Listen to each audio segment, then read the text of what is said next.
او منیر شاګر صاحب ته ذخیره کې وایم چې دې زونه ګوره قلار شه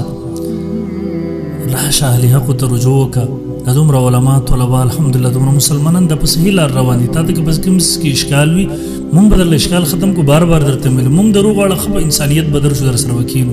ادب احترام به دې وکړو مونږ ته راځي استقبال به دې وکړو روټۍ به درته تیاره کړو احترام به دې وکړو اشکالات به دې ختم کړو خو د الله بنده سوال درته کوم دې وخت کې مسلمانان بېدینۍ طرف ته روان دي برای مهرباني بس د نور الحق طرف ته مو بوځه آی روز ته په دیني احکاماتو پسې ټوغې کې ظالمان قرآن دې مخې ته پرو دي د قرآن نه خلک بدزنه کې سوال درته کو دې سیز نه قلار شه او د هدایت دعا هم درته کو الله دې درته هدایت وکړي خدای ژبه درکړې ده هغه ژبه په صحیح ځای کې استعمال کړه الله به درنه تپوس کوي دغسې بهرحال دغومره مسلمانانو ته چې د کلمې طیبې په حوالې سره به تاسو خبر شوي انشاءالله زموږ کلیپونه مو اورېدلي الله رب مزید به انشاءالله کله داسې قسمه کلیپ راځي او هغې غلط فهمي خوروله انشاءالله مونږ به جواب کوو ځکه دغه مونږ عند الله خپل مسؤلیت ګڼو